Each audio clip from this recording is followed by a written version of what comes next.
आज का हमारा टॉपिक है प्लांट वाटर रिलेशंस।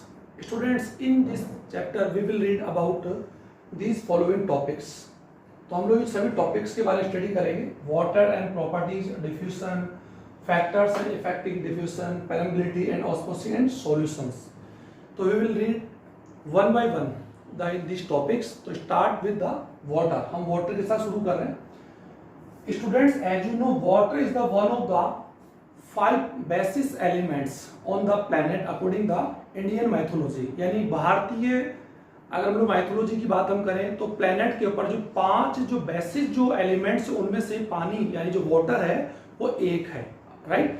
और हम लोग जानते हैं कि पानी प्लैनेट पर सबसे ज्यादा, अगर परसेंटेज की बात हम करें तो पूरे प्लैनेट पर ऑलमोस्ट इसकी परसेंटेज 79% है इन ऑल फॉर्म्स। लाइक अगर बात हम कर सकते हैं कि फ्रीजिंग जोन की बात हम करें, ओशियन की बात हम करें, सभी को अगर टोटल हम लोग अमाउंट करें तो 79। और उसी प्रकार किसी लिविंग ऑर्गेनिज्म में या किसी सेल में जो मेन जो एलिमेंट्स है या जो मेन कंपोनेंट्स है वो वाटर ही है। अगर हम लोग बात हम कर सकते हैं कि सेल के अंदर जो लिविंग जो कंटेंट होता है प्रोटोप्लाज्म होता है, प्रोटोप्लाज्म में जितनी फिजियोलॉजिकल एंड केमिकल जो प्रोसेस होता है वो सारे प्रोसेस इसी वाटर की प्रेजेंस में ही होता है। तो हम लोग सबसे पहले डिस्कस हम लोग करने जाएंगे पानी के बारे में, डिस्कस करेंगे वाटर के बारे में, क्योंकि जो चैप्टर है टोटल पानी से रिलेटेड है कि किस प्रकार की वाटर के इंपॉर्टेंस है। वाटर के बेसिस के ऊपर ही सेल्स के अंदर या जो ऑर्गेनिज्म होते हैं उनमें जितने भी फिजियोलॉजिकल जो केमिकल प्रोसेस होता है वो किस मीडियम से, किस प्रोसेस से होता है, हम उसको वन बाय वन हम स्टडी करेंगे। तो सबसे पहले हम लोग जानते हैं कि वाटर एक 5 एलिमेंट्स में से एक है, हम लोग डिस्कस कर चुके हैं। और इसकी जो बेसिक प्रॉपर्टीज है पानी की बात हम करते हैं, water is a universal solvent. As you know, water is a universal solvent, यानी पानी एक यू कह सकते हैं सबसे ज्यादा काम में लिया जाने वाला एक सॉल्वेंट है। और हम लोग जानते हैं सॉल्वेंट एक वो सब्सटेंस जिसमें सोल्यूट को हम लोग क्या करते हैं, डिसोल्व करते हैं। जिसमें सोल्यूट जो होता है, विले मटेरियल होता है, उसको हम लोग क्या करते हैं, डिसोल्व करते हैं, उसी को हम लोग क्या बोलते हैं, वाटर सॉल्वेंट बोलते हैं। हम लोग डिस्कस करेंगे पोलर नेचर। वाटर हम जान सकते हैं कि वाटर का जो फार्मूला होता है और जो मोलिकुलर फार्मूला होता है H2 होता है, और उसका जो नेचर होता है वो क्या होता है, पोलर, यानी ध्रुवीय नेचर होता है। हाई स्पेसिफिक हीट, इसके अंदर जो उच्च, इसकी विशिष्ट ऊष्मा यानी इसके अंदर जो उच्च हीट होती है वो क्या होती है, हाई होती है। न्यूट्रल पीएच, इसका जो पीएच जो होता है वो क्या होता है स्टूडेंट्स, 7 होता है। और हम लोग जान सकते हैं एसिडिक जो पीएच होता है 0 to 7 होता है, और अबाउट टू 7 अगर बात करें 7 to 14 जो होता है वो किसका होता है, एल्काली का बेसिस का होता है। और 0 to 7 की बात हम एसिडिक होता है, और जो न्यूट्रल जो होता है वो कितना होता है, 7 होता है।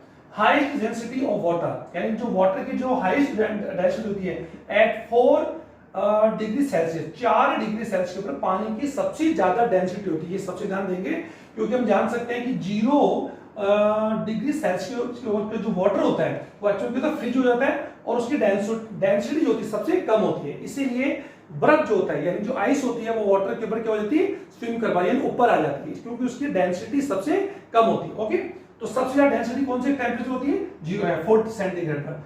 High quasi and adhesive force, यानी जल के जो मॉलिक्यूल्स होते हैं वो आपस में इनके बीच में हाई यानी उच्च ससंजक और आसंजक बॉन्ड्स जो फोर्स होते हैं वो जुड़े होते हैं। ओके स्टूडेंट, कि जल के वाटर मॉलिक्यूल्स में कॉसिव और एडेसिव जो फोर्स होता है वो क्या होता है, हाईली होता है। और ये होता है हाइड्रोजन बॉन्ड्स। और जल के मॉलिक्यूल्स के अंदर, यानी जल की बात हम करें, वाटर की अगर कॉमनली बात हम कर सकते हैं तो इसके अंदर क्या होते हैं स्टूडेंट, हाइड्रोजन बॉन्ड्स होते हैं। तो ये हाइड्रोजन बॉन्ड्स हैं। तो ये इसके बेसिक प्रॉपर्टीज ऑफ वाटर। तो वाटर की बेसिक प्रॉपर्टीज हमने जानी, और आप लोगों ने इसको वन बाय वन आप इसको रीड करते हो, इनको आप लोग क्या कर पाएंगे, अपने नोट्स लिख भी लेंगे। अब हम लोग स्टूडेंट जानते हैं कि जितने भी लिविंग ऑर्गेनिज्म हैं, हम लोग पहले पढ़ चुके हैं, we have already read that all the living organism is form cell, यानी वह सेल और मोर, यानी एक अधिकतर सेल से बने होते हैं। और सेल की बात हम लोग करें, अगर इस चैप्टर को हमें पढ़ना है तो इस चैप्टर में हमें प्लांट्स के बारे में रीड करना है। और प्लांट्स हम जान सकते हैं कि किससे बने होते हैं, सेल से बने होते हैं। और cell is a fundamental and structural and functional unit of all living organism, include the और higher plants and higher animals. जितने भी हायर एनिमल्स और प्लांट्स हैं, यू कह सकते हैं कि चाहे यूनिसेलुलर या मल्टीसेलुलर, वो सभी सेल से बने होते हैं। और सेल सभी की एक यूनिट होती है, फंक्शनल एंड अगर बात यू कर सकते हैं फंक्शनल एंड स्ट्रक्चरल यूनिट जो होती है वो सेल होती है। और सेल का जो बेसिक जो कंटेंट होता है, हम जानते हैं क्या होता है, प्रोटोप्लाज्म। और प्रोटोप्लाज्म सेल का एक लिविंग कंटेंट, और सेल के इसी प्रोटोप्लाज्म में जितनी भी यू कह सकते हैं कि लिविंग यानी फिजियोलॉजिकल और केमिकल जो प्रोसेस होता है उसको समझने से पहले हमें सेल के लिए कुछ बेसिक जो फिजिकल एंड जो केमिकल प्रोसेस होता है सेल्स के प्रोटोप्लाज्म में उनको समझना जरूरी है। तो हम उन्हीं प्रोसेस को समझने के लिए स्टार्ट हम करते हैं। वाटर तो हमने समझ लिया, हम लोग यहां से स्टार्ट कर रहे हैं डिफ्यूजन से। तो स्टूडेंट्स आप इसको समझें, डिफ्यूजन यानी विसरण। हम लोग we will read one by one all the topics in this video. इस वीडियो में हम लोग इन्हीं टॉपिक को हम लोग वन बाय वन रीड करेंगे। लेकिन मैं सभी स्टूडेंट को ये बात कहना चाहूंगा कि जितने भी हम लोग जो टर्म यूज कर रहे हैं इंग्लिश के कर रहे हैं, और हम लोग जानते हैं कि ये वीडियो अगर बात यूं कर सकते हैं कि will be useful for the Hindi and as well as English medium student. तो मैं यहाँ पर थोड़ा टर्म का भी बात करूं, टर्म हम लोग इंग्लिश का यूज करेंगे और लैंग्वेज जो डेफिनेशंस होगी वो हम लोग हिंदी और इंग्लिश दोनों का यूज करेंगे। ओके स्टूडेंट, तो डिफ्यूजन यानी विसरण, इसको आप इजी वे में समझें। तो डिफ्यूजन स्टूडेंट एक क्या प्रोसेस है इसको हम लोग समझें। तो सबसे पहले हम लोग बात करते हैं डिफ्यूजन का मीनिंग या definition, what is the meaning of diffusion, क्या चीज है। तो सबसे पहले तो मैं बता दूं कि डिफ्यूजन जो प्रॉपर्टीज है या डिफ्यूजन जो प्रॉपर्टीज है वो सभी जो जितने भी सबस्टेंस है, जितने भी सबस्टेंस है यानी जितने भी पदार्थ होते हैं उन सभी के मॉलिक्यूल्स पाए जाते हैं। लाइक चाहे वो सबस्टेंस सॉलिड हो, चाहे वो लिक्विड हो, चाहे वो गैस हो, जितने भी सबस्टेंस हैं इन सभी सबस्टेंस में क्या होते हैं, इनके देर मॉलिक्यूल से बने होते हैं। ओके स्टूडेंट, मॉलिक्यूल्स या एटम्स होते हैं। तो डिफ्यूजन का मेन जो प्रोसेस है या इसका जो मेन प्रक्रिया है उसको हम समझें तो इसकी डेफिनेशन क्या होगी कि किसी पदार्थ यानी मॉलिक्यूल्स यानी किसी सबस्टेंस के मॉलिक्यूल्स का उनकी उच्च सांद्रता यानी high concentrate to lower concentrate, यानी किसी भी पदार्थ के अणुओं का उच्च सांद्रता से निम्न सांद्रता की ओर यानी उनकी उच्च सांद्रता से निम्न सांद्रता की ओर गमन यानी मूवमेंट को हम लोग क्या बोलते हैं, डिफ्यूजन। तो इसको हम लोग इंग्लिश में कह सकते हैं the movement of molecules of any substance from their higher concentrate to lower concentrate. इसको आप समझ गए होंगे स्टूडेंट कि किसी भी पदार्थ के अणुओं का उनकी उच्च सांद्रता यानी high concentrate to lower concentrate की ओर जो उन मॉलिक्यूल्स का जो यू कह सकते हैं कि मोमेंट होता है, उसी मोमेंट को हम क्या बोलते हैं, डिफ्यूजन बोलते हैं। और डिफ्यूजन की जो प्रॉपर्टीज है वो सभी मॉलिक्यूल्स में, चाहे वो यू कह सकते हैं अगर बात यू का सॉलिड है, मैंने भी लिखा आप लोगों को, सॉलिड की बात हम करें, लिक्विड की बात हम करें या गैस की बात हम करें, लेकिन जो डिफ्यूजन का जो रेट है यानी रेट ऑफ जो डिफ्यूजन है वो सभी सबस्टेंस में क्या होता है, डिफरेंस है। यानी कह सकते हैं हम इसको इस प्रकार कर सकते हैं rate of diffusion is different in different substance. सभी जो सबस्टेंस हैं उनके मॉलिक्यूल्स में विसरण की जो रेट है या रेट ऑफ डिफ्यूजन वो क्या होगी, अलग अलग होती है। और वो डिपेंड करती है कि जिस पदार्थ का डिफ्यूजन हो रहा है वो होने वाले हैं किसी भी सबस्टेंस की बात हम करें, माना कि हम एक सबस्टेंस ले रहे हैं तो किसी भी सबस्टेंस, और वो सबस्टेंस किससे मिलकर बना होगा, मॉलिक्यूल से बना होगा। तो जिस सबस्टेंस के मॉलिक्यूल्स का डिफ्यूजन हो रहा है, मूवमेंट हो रहा है, उसी मॉलिक्यूल्स या उसी सबस्टेंस के मॉलिक्यूल्स की जो काइनेटिक एनर्जी होती है स्टूडेंट, कौन सी, काइनेटिक, यानी अगर बात हम करें काइनेटिक एनर्जी यानी गतिज जो ऊर्जा होगी उस पर डिपेंड करती है। ये कंफर्म हो गया कि कोई भी मॉलिक्यूल्स जो डिफ्यूजन यानी मूवमेंट कर रहा है उसकी जो काइनेटिक एनर्जी होती है वो डिपेंड करती है कि उस मॉलिक्यूल्स की रेट ऑफ डिफ्यूजन क्या होगी, ज्यादा होगी या कम होगी। तो ये बेसिक चीजें मैंने आपको बताई।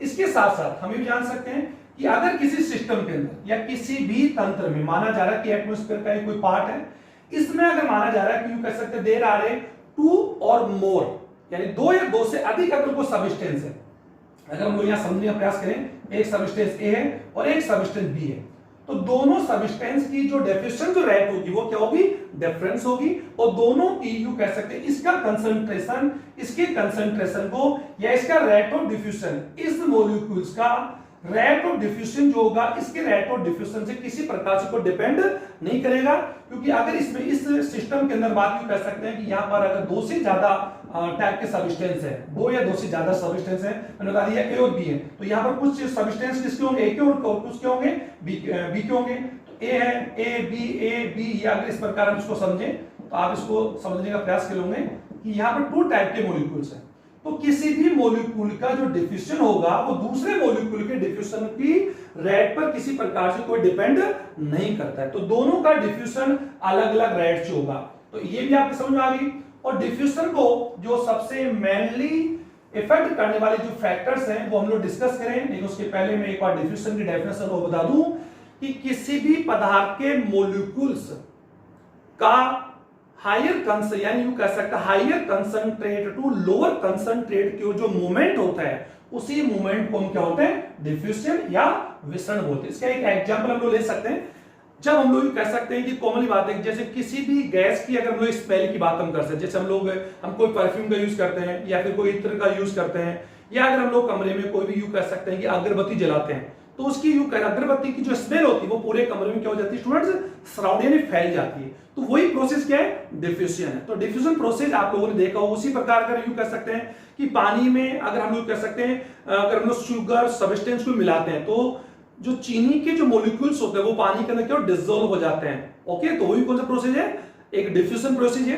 तो डिफ्यूजन प्रोसेस की जो मैंने आपको एग्जांपल देख के समझा दिया, और यहां पर अगर मैं एक एग्जांपल लेके मैं समझाना चाहूं कि यदि हमारे पास शुगर का एक कॉमन सी बात है, एक शुगर सॉल्यूशन है, इसको ये कौन है, शुगर सॉल्यूशन, इसको आप समझे, it is a sugar concentrate solution है, यानी शुगर का सॉल्यूशन, और कौन सा, कंसंट्रेट। कंसंट्रेट का मीन आप समझ गए होंगे, कंसंट्रेट यानी शांत सॉल्यूशन। ओके स्टूडेंट, और एक हमारे पास यू कह सकते हैं वाटर है, कॉमन सी बात है, यानी दो हमारे पास यू कह सकते हैं दो सब्सटेंस है, एक में प्योरली वाटर है और एक में क्या है, शुगर सॉल्यूशन। और अभी मैं सॉल्यूशंस के बारे में आपको बताऊंगा स्टूडेंट, सॉल्यूशन क्या है और सॉल्वेंट क्या है, सॉल्यूट क्या है, हम लोग पढ़ेंगे। तो जब हम लोग कह सकते हैं दोनों सब्सटेंस को, वाटर को जब हम लोग चीनी सॉल्यूशन में मिलाते हैं तो शुगर के जो मॉलिक्यूल्स होंगे, यानी इसके मॉलिक्यूल्स होंगे वो किसकी तरफ मूव करेंगे स्टूडेंट्स, वाटर की तरफ मूव करेंगे, और वाटर के जो मॉलिक्यूल्स होंगे वो मूव किसकी तरफ करेंगे, move toward to sugar solution. यानी इसको आप समझें कि अगर हम इसके अंदर शुगर सॉल्यूशन या और हमारे पास वाटर सॉल्वेंट है, इन दोनों को जब हम लोग मिक्स करते हैं एक सिस्टम में या एक बीकर में किसी बात को लेकर हम लोग मिक्स करते हैं, तो वहां पर क्या होगा, मूवमेंट ऑफ शुगर मॉलिक्यूल्स यू कह सकते हैं toward to water, and water molecules move toward to sugar solution. दोनों का जो रेट ऑफ डिफ्यूजन क्या होगा, डिफरेंट होगा, और किसी प्रकार से इनमें एक दूसरे को कोई भी एक दूसरे को डिपेंड या किसी प्रकार डिपेंड नहीं करेगा। तो ये आप लोगों के समझ में आ गया होगा। अब हम लोग बात करते हैं डिफ्यूजन की, बात कर सकते हैं, प्रोसेस समझ में आ गया। अब डिफ्यूजन को इफेक्ट करने वाले जो फैक्टर्स होते हैं स्टूडेंट्स, वो हम लोग समझें, लेकिन उसके पहले मैं आपको बता दूं कि डिफ्यूजन प्रोसेस, अभी मैंने आपको बता दिया कि अगर हम कमरे के अंदर अमोनिया गैस को अगर हम लोग ओपन करते हैं तो अमोनिया गैस पूरे कमरे का डिस्पर्स हो जाती है, प्रोसेस ऑफ डिफ्यूजन। और उसी प्रकार मैंने बता दिया कि अगर हम लोग यूं कह सकते हैं कि मिल्क में अगर यूं कह सकते हैं कि वाटर को हम लोग मिक्स करते हैं तो दोनों आपस में मिल जाते हैं, तो it is a process of the diffusion process. Okay, और किसी भी सिस्टम में अगर टू और मोर सब्सटेंस मौजूद होते प्रेजेंट्स होते हैं तो उनमें जो रेट ऑफ डिफ्यूजन होता है वो एक दूसरे पर डिपेंड नहीं करता है। तो ये बातें हमने क्लियर कर ली। अब हम लोग ये डिफ्यूजन का एग्जांपल्स हम लोग और अगर लें तो सबसे पहले हम लोग यहाँ पर एक हम लोग सबसे स्टार्टिंग हम लोग करें, डिफ्यूजन हो गया। अब हमारा टॉपिक है factor of affecting of the diffusion, वो फैक्टर जो डिफ्यूजन को क्या करते हैं, इफेक्ट करते हैं। तो ओके, तो इसके लिए सबसे पहला अगर बात हम करते हैं, पहला जो फैक्टर वो कौन है, टेम्परेचर। अगर बात हम करें टेम्परेचर स्टूडेंट, तो इसको समझिए, टेम्परेचर का डायरेक्टली अगर बात हम कर सकते हैं कि रेट ऑफ डिफ्यूजन जो होगा वो किसी भी सिस्टम का जो टेम्परेचर होगा या क्लाइमेट का जो टेम्परेचर होगा उसके डायरेक्टली क्या होता है, प्रोपोर्शनल होता है। ये टेम्परेचर ज्यादा होगा तो किसी भी सबस्टेंस के मॉलिक्यूल जो होंगे उनका मूवमेंट क्या होगा, ज्यादा होगा। तो कॉमन सी बात है कि टेम्परेचर अगर बात करते हैं रेट ऑफ डिफ्यूजन के डायरेक्टली क्या होता है, proportional to rate of diffusion. किसी भी सब्सटेंस के मॉलिक्यूल्स को अगर हायर टेम्परेचर पर हम रखेंगे तो हायर टेम्परेचर पर तो मॉलिक्यूल्स का मूवमेंट जो होगा वो क्या होगा, कॉमनली बात क्या होगा, ज्यादा होगा। ओके स्टूडेंट, सेकंड की बात हम कर सकते हैं density. Density of diffusion molecules, density वो अब इतना समझिए, density of molecules. Okay student, molecules इसको आप समझे, सॉरी मॉलिक्यूल्स। अब आप इसको समझ, किसी भी मॉलिक्यूल की जो डिफ्यूजन रेट है या रेट ऑफ डिफ्यूजन है वो डिपेंड करती है उसकी डेंसिटी पर, यानी डेंसिटी पर डायरेक्ट डिपेंड करती है। तो उसको हम इस पर कर सकते हैं रेट ऑफ डिफ्यूजन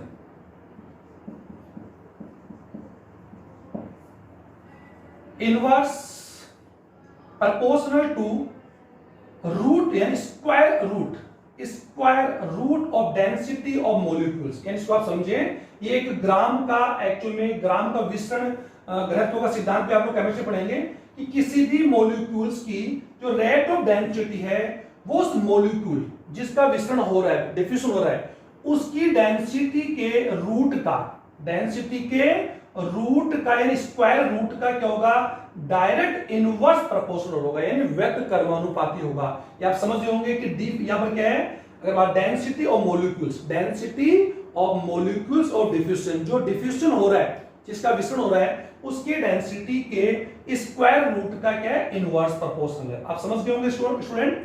थर्ड जो इफेक्ट फैक्टर की बात हम कर सकते हैं वो है डिफ्यूजन प्रेशर। ये मैंने आपको बताया नहीं, लेकिन अभी मैं बताऊं, डीपी, डिफ्यूजन प्रेशर। इसको समझिए स्टूडेंट, डिफ्यूजन प्रेशर का कॉमन सी बात है कि किसी भी सब्सटेंस के मॉलिक्यूल्स का डीपी, डिफ्यूजन प्रेशर अगर जितना ज्यादा होगा, रेट ऑफ डिफ्यूजन क्या होगा, ज्यादा होगा, रेट ऑफ डिफ्यूजन क्या होगा, ज्यादा होगा। यानी डिफ्यूजन प्रेशर का मीन यहां पर विस्तरण दाब से मतलब है कि किसी भी मॉलिक्यूल का, किसी भी सब्सटेंस के मॉलिक्यूल की अगर सांद्रता ज्यादा होगी तो उसका विस्तरण दाब यानी डिफ्यूजन प्रेशर भी क्या होगा, ज्यादा होगा। और डिफ्यूजन प्रेशर क्या होता है कि जब भी किसी सब्सटेंस के मॉलिक्यूल जब मूवमेंट करते हैं हायर टू लोअर कंसंट्रेट की तरफ, तो उनकी काइनेटिक एनर्जी, यानी आप इसको इस बार समझ सकते हैं कि ये अगर कोई पार्टिकल्स हैं, इनका कंसंट्रेट अगर आप देख पा रहे हैं, यहाँ पर ज्यादा कंसंट्रेट है और यहाँ पर ये लोअर कंसंट्रेट है, तो ये जो पार्टिकल्स होंगे, और ये पार्टिकल्स क्यों, ए पार्टिकल इधर भी कौन से पार्टिकल होंगे, ए होंगे, मैं बता दिया। तो यहाँ ए पार्टिकल जब यहाँ पर यूज कर सकते हैं इस रीजन से, इस रीजन को भी हमने यहाँ पे पी रीजन मान लिया, इसको रीजन हमने क्यू रीजन मान लिया, तो यहाँ ए पार्टिकल जो होंगे वो पी रीजन से पी टू क्यू की ओर क्या करेंगे, मूव करेंगे। तो इन पार्टिकल्स या इन मॉलिक्यूल्स का जो डीपी होगा वो क्या होगा, ज्यादा होगा, और इनका डीपी क्या होगा, कम होगा। तो यहाँ पर आपने क्या देखा कि विस्तरण दाब जितना ज्यादा होगा उतना ही विस्तरण की प्रक्रिया भी क्या होगी, ज्यादा होगी। तो विस्तरण दाब रेट ऑफ डिफ्यूजन के डायरेक्ट प्रोपोर्शनल यानी समानुपाती होता है, ये आप समझ गए। और अगर हम कर सकते हैं, इसका फोर्थ जो फैक्टर है वो डिपेंड करता है, फोर्थ फैक्टर मीडियम। इसको समझें कि डिफ्यूजन कौन सा मीडियम में हो रहा है। डिफ्यूजन की बात हम कर सकते हैं कि कौन से मीडियम में हो रहा है। किसी भी सब्सटेंस की जो मॉलिक्यूल्स यानी किसी पदार्थ के जो अणु हैं वो जब higher concentrate to lower concentrate की जो मूव करते हैं तो उनका मूवमेंट करने का जो मीडियम है यानी सिस्टम का जो मीडियम है वो कौन सा है। तो यदि वहां पर कॉमन सी बात है कि उन पार्टिकल्स, अगर कोई भी पार्टिकल या मॉलिक्यूल्स अगर किसी डेंस मीडियम में, कौन सी मीडियम स्टूडेंट, डेंस, अगर वो मीडियम कौन सा होगा, कॉमन सी बात डेंस मीडियम है, तो वहां पर उनकी रेट ऑफ डिफ्यूजन क्या होगी, लेस होगी, यानी उनकी डिफ्यूजन रेट क्या होगी, कम होगी। Okay student. तो और अगर उनका वहां पर मीडियम, अगर वहां पर डेंस या डेंस में सघन, और डेंस अगर वहां का मीडियम, अगर मैं आपको कह रहा हूं कि अगर वहां का जो मीडियम है वो अगर यूं कह सकते हैं ट्रेस है यानी सरल मीडियम, यानी माध्यम कौन से सरल है, तो वहां पर रेट ऑफ डिफ्यूजन क्या हो जाएगा, बढ़ जाएगा। तो मीडियम डिपेंड करते हैं, ये आप लोग बेसिकली मैं इस पर कम समझा सकता हूं कि किसी भी मॉलिक्यूल्स के का जो मूवमेंट होगा वो डेंस मीडियम में क्या होगा, लेस होगा कंपेयर टू, अगर यू कह सकते हैं एक विरल मीडियम के कंपेयर। Okay student. तो ये आप लोग समझ में आ गया होगा कि जो फैक्टर्स हैं वो डिफ्यूजन को किस प्रकार से इफेक्ट करते हैं। अब इसमें हम लोग जानते हैं कि डिफ्यूजन प्रोसेस जो है उसका इंपॉर्टेंस क्या है। अगर हम लोग बात करें तो हमारा जो थर्ड टॉपिक है वो है इंपॉर्टेंस, इंपॉर्टेंस ऑफ डिफ्यूजन। तो स्टूडेंट डिफ्यूजन के जो इंपॉर्टेंस की बात हम करें तो there are several importance of the diffusion in human being. Okay जो यानी मानव के साथ साथ जितने प्लांट्स हैं या जितने भी एनिमल्स हैं उन सभी में डिफ्यूजन का क्या इंपॉर्टेंस है। सबसे मेन इंपॉर्टेंट अगर बात हम कर सकते हैं कि प्लांट्स में ड्यूरिंग द फोटोसिंथेसिस और रेस्पिरेशन के प्रोसेस में तो हम जानते हैं कि प्लांट जो होते हैं वो ऑक्सीजन का और कार्बन डाइऑक्साइड इन दोनों गैसों का एक्चुअली क्या होता है, इनमें यू कैसे एक्सचेंज होता है बिटवीन प्लांट्स एंड एटमॉस्फेयर। हम लोग जान सकते हैं कि फोटोसिंथेसिस प्रोसेस में प्लांट्स एटमॉस्फेयर से क्या करते हैं, CO2 कार्बन डाइऑक्साइड गैस क्या करते हैं, इंटेक करते हैं और ऑक्सीजन गैस को क्या करते हैं, यू कह सकते हैं छोड़ते हैं। कॉमन सी बात है, या रिलीव करते हैं। तो कॉमन सी बात है, during the photosynthesis and respiration the you कैसे exchange oxygen and CO2 between plants and atmosphere take place the diffusion. यानी कॉमनली बात समझ गए होंगे कि फोटोसिंथेसिस और रेस्पिरेशन प्रोसेस के दौरान oxygen and carbon dioxide gas का जो एक्सचेंज होता है एटमॉस्फेयर और प्लांट्स बॉडी के बीच, वो डिफ्यूजन से होता है। ओके स्टूडेंट, ये समझ गए। सेकंड, इसका इंपॉर्टेंस की बात हम करें, प्लांट्स में जितने भी हार्मोन्स हैं, यानी कह सकते हैं द डिस्ट्रीब्यूशन, यानी आप यू कह सकते हैं कि हार्मोन्स आर डिस्ट्रीब्यूटेड बाय यू कह सकते by the diffusion in plant body. Plant body में जितने भी हार्मोन्स होते हैं उनका जो डिस्ट्रीब्यूशन होता है वो भी कौन से प्रोसेस होता है, डिफ्यूजन प्रोसेस होता है। इसी प्रकार से हम लोग प्लांट्स में या सेल के अंदर प्रोसेस जो हमारा अगला टॉपिक हुआ ऑस्मोसिस, ऑस्मोसिस और ये प्लांट्स के अंदर प्रोसेस होता है इनहिबिशन, यानी चूषण अंतःशोषण क्रिया हम लोग पढ़ेंगे। ये जो प्रोसेस है ये यानी कह सकते हैं कि प्रासरण और अंतःशोषण या अंतःचूषण का जो प्रोसेस होता है प्लांट्स के अंदर, वो भी एक्चुअल में कौन सा प्रोसेस है, डिफ्यूजन है। यानी डिफ्यूजन प्रोसेस के द्वारा ही हम लोग कह सकते हैं। उसी प्रकार से अगर हम लोग एनिमल्स की बात हम करते हैं, प्लांट्स की बात हम कर सकते हैं, उनमें कुछ मिनरल्स का जो एक पैसिव एब्जॉर्प्शन होता है, यानी passive absorption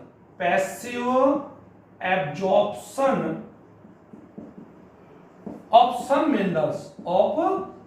minerals take place by diffusion, यानी विसरण क्रिया के द्वारा ही कुछ मिनरल्स का निष्क्रिय अवशोषण के द्वारा एक्चुअली उनका अवशोषण किया जाता है। तो ये जितने भी पोटेंस है वो किसके स्टूडेंट्स, डिफ्यूजन के। तो diffusion is a very important process या very important process for all living organism include the human being. इन सभी के लिए ये एक इंपॉर्टेंट प्रोसेस है।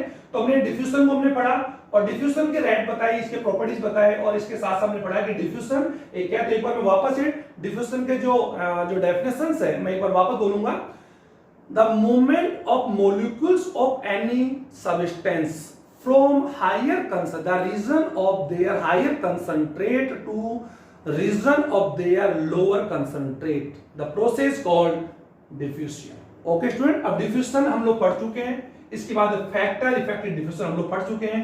अब हमारा टॉपिक आता है पैरामिलिटी, क्योंकि अभी हमने पढ़ा कि किसी भी सेल में, यानी जो सेल होती है यू कह सकते हैं ऑल द लिविंग सेल्स या cells bonded with a membrane. Okay, हम लोग जानते हैं कि एक सेल जो होती है वो एक मेम्ब्रेन से बॉन्ड होती है और वो मेम्ब्रेन अगर बात हम कर सकते सेल वॉल, सेल मेम्ब्रेन में हो सकते हैं, लेकिन सेल मेम्ब्रेन जो होती है वो सभी सेल्स के चारों तरफ पाई जाती है। तो किसी भी सेल के अंदर किसी भी सब्सटेंस या किसी मॉलिक्यूल्स का अगर कॉमन सी बात है कि जो पास होता है यानी जो एंटर करता है या उससे वो बाहर निकलता है, एंटर आएगा या बाहर जाएगा, वो डिपेंड किस पर करेगा, इस सेल मेम्ब्रेन की पैरामिलिटी पर। यानी वो सेल के अंदर कोई भी कंटेन है या कोई भी सब्सटेंस या कोई भी मॉलिक्यूल्स है, आयन है, वो कोशिका के अंदर यानी सेल में वो पास होगा, वो एक्चुअली में किसके मीडियम से होगा स्टूडेंट्स, सेल मेम्ब्रेन। क्योंकि सेल मेम्ब्रेन सेल के एक लिविंग बाउंडेड है या लिविंग एनवेलोप है जो सेल को क्या करता है, सराउंड करता है। या यूं कह सकते हैं कि सेल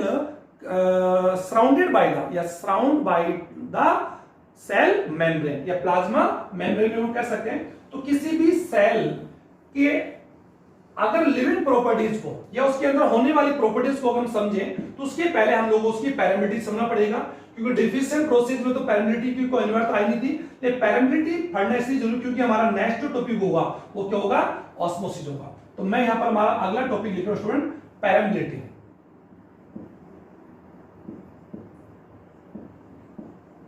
पारगम्यता, इसको समझे। Permeability is a specific property of membrane, यानी किसी भी मेम्ब्रेन की सबसे जो स्पेसिफिक प्रॉपर्टी होती है वो पैरामिलिटी होती है। क्योंकि जितने भी यू कह सकते हैं पैरामिलिटी के कारण ही जितने भी मॉलिक्यूल्स जो सेल के अंदर एक्चुअली में पास होंगे, यानी जो एंटर करेंगे या उसके अंदर से बाहर आएंगे, यानी या तो डेफिनेट बात, कॉमन सी बात है, वो सेल के अंदर जाएंगे या सेल से बाहर आएंगे। ओके, तो ये उस सेल की मेम्ब्रेन, और मेम्ब्रेन मैंने बता दिया कि सेल का जो सराउंडेड पार्ट होता है उसको मेम्ब्रेन बोलते हैं, उसकी पेरिमेबिलिटी पर डिपेंड करता है। तो पेरिमेबिलिटी के आधार पर या basis of permeability, there are the permeability divided mainly following types, यानी हम लोग कह सकते हैं कि इन्हें कई टाइप से डिवाइड किया जा सकता है। तो पेरिमेबिलिटी के आधार पर या पारगम्यता के आधार पर जो मेम्ब्रेन्स होती है उनकी पेरिमेबिलिटी कई टाइप की हो सकती है। तो सबसे पहले बात हम कर सकते हैं इम्पेरिमेबिलिटी।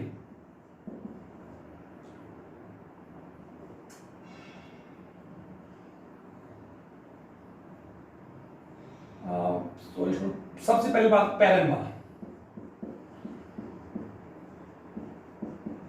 पैरेंबल मेम्ब्रेन। ओके स्टूडेंट, सेकंड हम लोग पहले इनके टाइप्स लिख लेते हैं। सेकंड है सेमी पैरेंबल मेम्ब्रेन। आप इसको शॉर्ट में आप लिख लेंगे इसको। ओके, पैरेंबल यानी पारगम्य झिल्ली, सेमी अर्ध पारगम्य झिल्ली, थर्ड हम लोग बात यहां कर रहे हैं सेलेक्टिवली पैरेंबल मेम्ब्रेन, यानी चयनात्मक पारगम्य झिल्ली। ओके, जो सेलेक्टिव अभी हम लोग देख रहे हैं। फोर्थ जो इसका टाइप है वो है इम्पेरेंबल।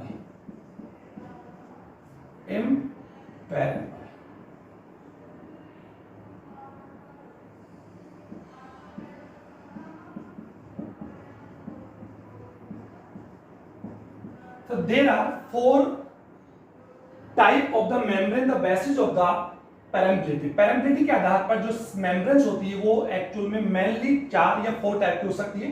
उनमें हम लोग सबसे पहले हम लोग सबसे पहले इनकी डिफरेंस और इनके डेफिनेशन समझ आएंगे। पैरेंबल मेम्ब्रेन का मीन होता है कि एक ऐसा मेम्ब्रेन जो सॉल्वेंट और सोल्यूट जो दोनों के मॉलिक्यूल्स की क्या होती है, कंप्लीटली पैरेंबल होती है। यानी इसका एक सीधा एग्जांपल हम लोग देखें। पैरेंबल मेम्ब्रेन क्या होगा कि वो मेम्ब्रेन जो किसी भी कह सकते हैं कि सॉल्वेंट मॉलिक्यूल्स के लिए और सोल्यूट मॉलिक्यूल, सॉल्वेंट मीन होता है स्टूडेंट्स वाटर, एंड सोल्यूट जो होते हैं जो वाटर के अंदर क्या होता है डिसॉल्व होते हैं, जिन्हें वाटर में यानी पानी में घोला जाता है, लाइक आयंस हैं, अगर बात हम करें मिनरल्स हैं, फ्रक्टोज है, अमीनो एसिड्स है, ये जितने भी है, शुगर है या साल्ट्स है या एसिड, ये जितने भी है ये सब किसमें आते हैं स्टूडेंट, या एक तो आता है सॉल्वेंट। एक बार हम लोग इसको यहां से हटा लेते हैं, हम लोग समझें। एक तो होता है सॉल्वेंट, इसको मैं आप लोगों को बाद में समझा दूंगा। एक तो होता है कैसे सॉल्वेंट मॉलिक्यूल्स होते हैं, एक होता है सोल्यूट। सॉल्वेंट में हम लोग यूनिवर्सल सॉल्वेंट हम लोग किसको ले सकते हैं, वाटर को ले रहे हैं। ओके स्टूडेंट, सोल्यूट में अगर बात हम कर सकते हैं, देयर आर सम आयंस हो सकते हैं, सुगर्स है, मिनरल्स है, ओके, अमीनो एसिड्स है, फैटी एसिड्स है, लाइक विटामिन्स है। ओके स्टूडेंट, ये जितने भी हार्मोन, ये सभी के सभी किसमें काउंट होते हैं, सोल्यूट पार्टिकल्स या सोल्यूट मॉलिक्यूल्स। अब बात आती है कि एक the membrane across which permeable both solvent and solute as well as solvent and solute molecules। यानी कॉमन सी बात मैं यहां पर सीधा बताना चाहूंगा कि एक ऐसी मेम्ब्रेन जो सॉल्वेंट और सोल्यूट दोनों के लिए ही क्या हो, कंप्लीटली पैरेंबल हो।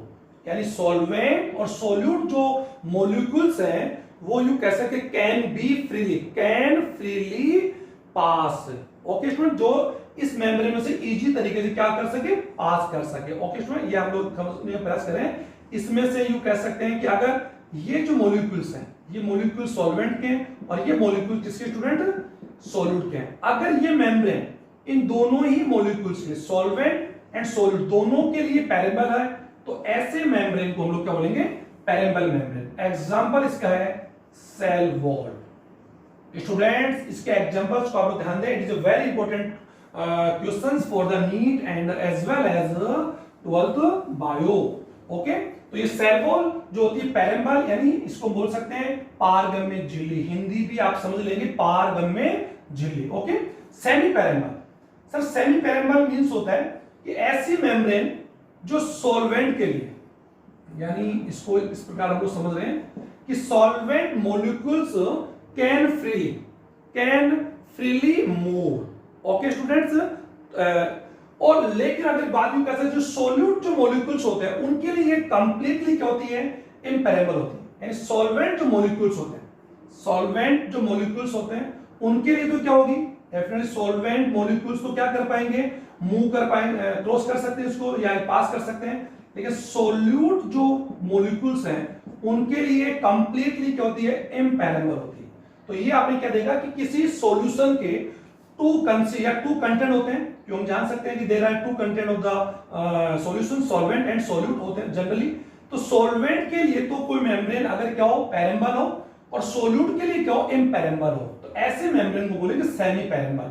और सेमी पैरेंबल का अगर हम लोग यहाँ एग्जांपल लेते हैं तो सेमी पैरेंबल का हमारे सामने एग्जांपल होगा cell membrane. Okay student, cell membrane, और एक बार इसका सेकंड नाम आप जानते ही हैं, प्लाज्मा मेम्ब्रेन। ये हम लोग पढ़ चुके हैं, plasma membrane. Okay, both are the synonyms. Okay, तो ये सेमी पैरेंबल हो गया। तो इससे सेमी पैरेंबल मेम्ब्रेन का एग्जांपल क्या हो गया, सेल मेम्ब्रेन। अब आता है सेलेक्टिवली पैरेंबल मेम्ब्रेन, ऐसी मेम्ब्रेन जो एक्चुअल में किसी भी सॉल्यूशन के सेलेक्टिव पार्टिकल्स या सेलेक्टिव जो मॉलिक्यूल्स हैं उनके लिए तो क्या होती है, सेलेक्टिव का मतलब होता है कि ये सॉल्वेंट पार्टिकल्स के लिए तो क्या होती है, कंप्लीटली पैरेंबल होगी। सॉल्वेंट पार्टिकल्स के लिए तो क्या होती है, कंप्लीटली पैरेंबल होती है। बट कुछ सोल्यूट के लिए, यानी कुछ स्पेसिफिक जो सोल्यूट होते हैं, यानी कुछ विशेष जो विलय पदार्थ होते हैं, विशेष विलय, like amino acids, like glucose, like fructose, like glycerol या लाइक फैटी एसिड, यानी कुछ विशेष यानी स्पेसिफिक सोल्यूट के लिए भी ये क्या हो, पैरेंबल। आप समझे स्टूडेंट, यानी इसके लिए क्या हो, पैरेंबल हो। ऐसी कंडीशन, ऐसे मेम्ब्रेन को हम लोग क्या होते हैं, सेलेक्टिवली पैरेंबल मेम्ब्रेन। ओके, इसका एग्जांपल अगर हम लोग यहां रखते हैं तो इसका एग्जांपल आप लोग जाएंगे स्टूडेंट, सेल मेम्ब्रेन। एक बार वापस बोलूंगा, सेल मेम्ब्रेन एंड टोनोप्लास्ट। और आप जानते हैं टोनोप्लास्ट, एक्चुअल में टोनोप्लास्ट बाउंड टू वैक्यूल, यानी सेल जो वैक्यूल होती है, यानी कोशिका के जो रसदानी होती है, वैक्यूल्स होती है, उनको जो कवर करने वाली जो मेम्ब्रेन होती है वो टोनोप्लास्ट है।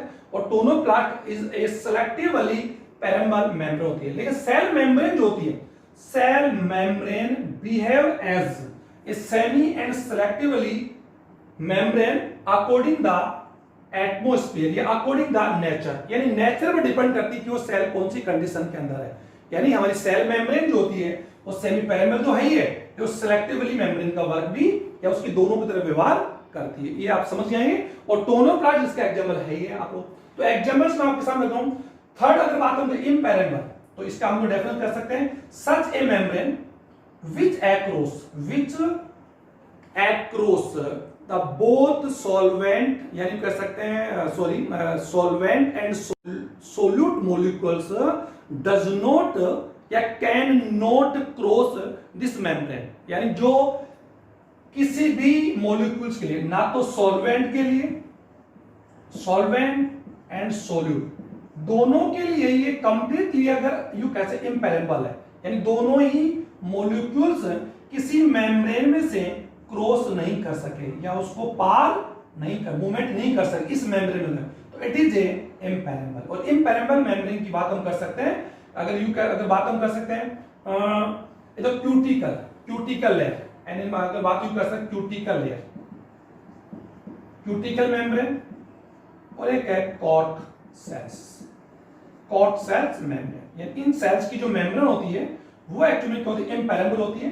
और इम्पेरेबल को हम जानते हैं क्यूटिकल एक्चुअली क्यों कर सकते हैं, सबस्टेंस है, और वो सबस्टेंस जब किसी सेल मेम्ब्रेन के ऊपर सराउंडेड हो जाता है, ये कर सकते हैं कि डिपॉजिट हो जाता है, तो ऐसे में वो जो सेल मेम्ब्रेन होती है वो इम्पेरेबिलिटी में कन्वर्ट हो जाती है। तो ये एग्जांपल मैंने आपको बता दिए। अब इस वीडियो को हम लोग ज्यादा लंबा ना करते हुए एक हम लोग छोटा सा डेफिनेशन हम लोग पढ़े, उसके बाद